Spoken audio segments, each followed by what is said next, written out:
Hello, good morning student. मैं आपकी रेखा ma'am. आज मैं आपको अर्थशास्त्र में अध्याय 2 भारतीय अर्थव्यवस्था क्षेत्र के भाग 2 पढ़ाऊँगी, जिसमें आपको मध्यवर्ती वस्तु, अंतिम वस्तु, सकल घरेलू उत्पाद, राष्ट्रीय ग्रामीण रोजगार गारंटी अधिनियम और अतिरिक्त रोजगार सृजन के विषय में पढ़ाऊँगी। जिसमें सबसे पहले आपका आता है मध्यवर्ती वस्तु। मध्यवर्ती वस्तु क्या होती है? मध्यवर्ती वस्तुओं का उपभोग अन्य वस्तुओं के उत्पादन हेतु कच्चे माल के रूप में किया जाता है। यानी मध्यवर्ती वस्तुएं जो होती हैं उसको हम किसी वस्तु के निर्माण में कच्चे माल के रूप में प्रयोग करते हैं। मध्यवर्ती वस्तुओं के मूल्य में अभी मूल्य वृद्धि की जा सकती है। यानी मध्यवर्ती वस्तुएं जो होती हैं हम उनके मूल्य में वृद्धि कर सकते हैं। जैसे एक उदाहरण के द्वारा हम आपको समझा रहे हैं कि एक चाय बेचने वाला जो होता है, चाय की दुकान जो लगाता है, उसके लिए मुख्य चीज़ें चाहिए: दूध, चीनी, चाय की पत्ती, तब जाकर वो चाय तैयार करेगा। तो ये तीनों चीज़ें जो हैं वो आपकी मध्यवर्ती वस्तु हैं। दूसरा आता है अंतिम वस्तु। अंतिम वस्तुओं का उपभोग अन्य वस्तुओं के उत्पादन हेतु कच्चे माल के रूप में नहीं किया जाता है। यानी जो अंतिम वस्तु होती है उसको कच्चे माल के रूप में प्रयोग नहीं किया जा सकता है। यानी वो फाइनल टच है, वो फाइनल बन के तैयार हो जाती है। जैसे एक चाय वाले के पास आप जाएंगे तो वो जो चाय आपको बना कर देगा तैयार, वो आपकी अंतिम वस्तु है। लेकिन उसको चाय बनाने के लिए जो 3 चीज़ें चाहिए वो है आपकी दूध, चाय की पत्ती और चीनी। दूध, चाय की पत्ती और चीनी ये उसकी मध्यवर्ती वस्तु हैं, जो कि वो अंतिम वस्तुओं में ऑलरेडी, यानी चाय का कप जो आपको 10 रुपये में एक कप देगा वो उसमें जोड़ चुका है। मान लीजिए दूध वाला उसे 50 रुपये किलो दूध देता है, चीनी वाला उसे 60 रुपये किलो चीनी देता है, चाय की पत्ती वाला उसे 60 रुपये किलो चीनी पत्ती देता है। तो ये सारे मूल्य जोड़कर जो आपको अंतिम वस्तु के रूप में चाय बनाकर देगा, वो इन तीनों वस्तुओं का उसमें मूल्य जोड़ देता है। तो वो कहलाई जाती है आपकी अंतिम वस्तु। और अंतिम वस्तुओं के मूल्य में वृद्धि नहीं की जा सकती, वो एक फिक्स रहती है। 10 रुपये कप चाय, यानी वो आप जिस भी दुकान पर, चाय की दुकान पर चले जाएंगे, वो आपको 10 रुपये कप चाय देगा। मध्यवर्ती वस्तु और अंतिम वस्तु को एक और उदाहरण के द्वारा आपकी किताब से समझने की कोशिश करते हैं। इसमें एक उदाहरण दिया है कि जैसे एक किसान किसी आटा मिल को 8 रुपये प्रति किलोग्राम की दर से गेहूँ बेचता है। यानी एक किसान जो गेहूँ अपनी बेचता है वो आटा मिल वाले को 8 रुपये प्रति किलोग्राम की दर से बेचता है।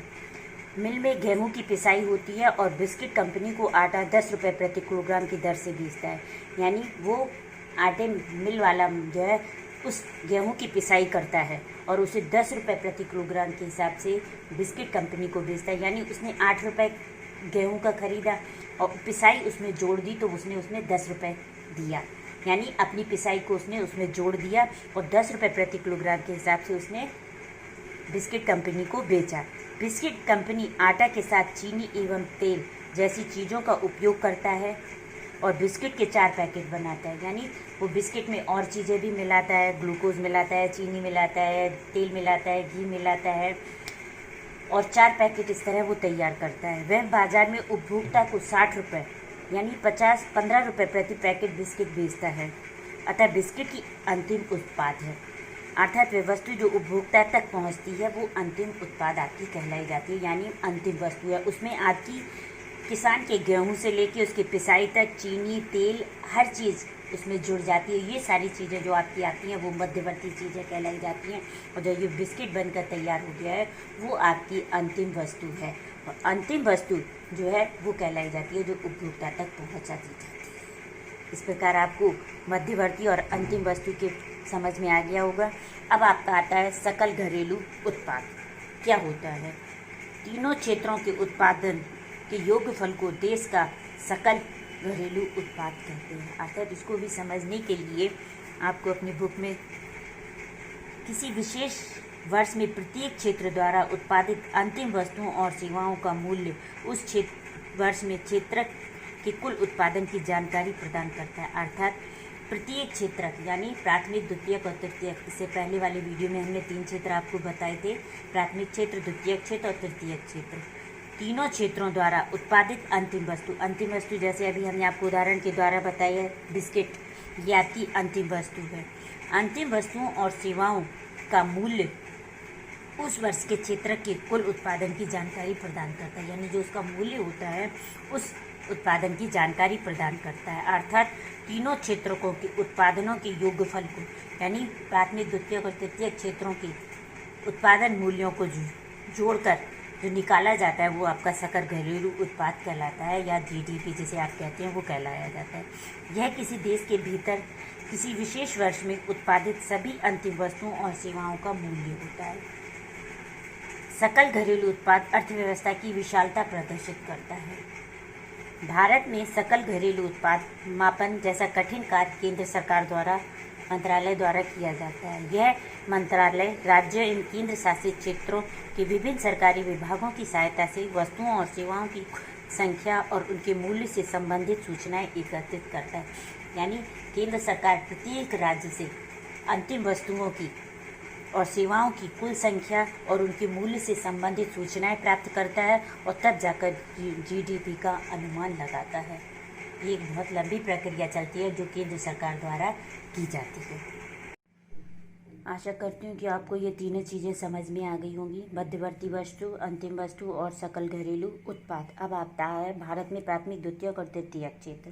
जैसा कि मैंने पहले वीडियो में भी आप लोगों को बताया था कि भारत में तृतीयक क्षेत्र का महत्व बढ़ता जा रहा है। जैसे कि आप इस ग्राफ में देख रहे हैं 1973-74 का ग्राफ और 2013-14 का ग्राफ, जिसमें आपका तृतीयक क्षेत्र आपका महत्व इसका बढ़ता जा रहा है। इसका कई कारण है, जिसमें सबसे मुख्य कारण है कि तृतीयक क्षेत्र में सरकारी महत्व ज़्यादा रहता है।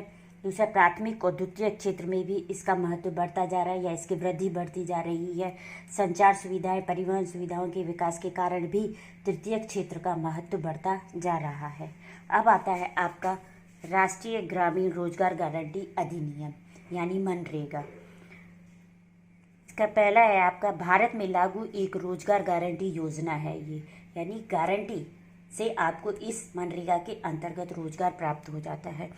दूसरा है, इसे 25 अगस्त 2005 को विधान द्वारा अधिनियमित किया गया था, यानी इसको 25 अगस्त 2005 को विधान द्वारा अधिनियम पारित किया गया था ये। तीसरा है, यह योजना प्रत्येक वित्तीय वर्ष में किसी भी ग्रामीण परिवार के एक वयस्क सदस्यों को 100 दिन का रोजगार प्रदान करती है। यानी वित्तीय वर्ष जो आपका 1 अप्रैल से लेकर 30 मार्च तक चलता है, अभी 2020-21 का वित्तीय वर्ष चल रहा है 1 अप्रैल से लेकर, तो इसके अंतर्गत आपकी प्रत्येक परिवार के एक वयस्क सदस्य को 100 दिन, यानी साल भर में 100 दिन का रोजगार गारंटी देती है कि 100 दिन उसे काम अवश्य प्राप्त होगा। अगर सरकार अपने रोजगार प्रदान करने के कर्तव्य में विफल रहती है, अगर किसी कारणवश वो उसको रोजगार प्रदान नहीं कर सकती है, तो वो उसे बेरोजगारी भत्ता प्रदान करती है। केंद्र सरकार ने अभी भारत के लगभग 625 जिलों में काम का अधिकार लागू करने के लिए ये कानून बनाया है, जिसे हम महात्मा गांधी राष्ट्रीय ग्रामीण रोजगार गारंटी अधिनियम या मनरेगा कहते हैं। अब आता है आपका अतिरिक्त रोजगार सृजन कैसे किया जा सकता है।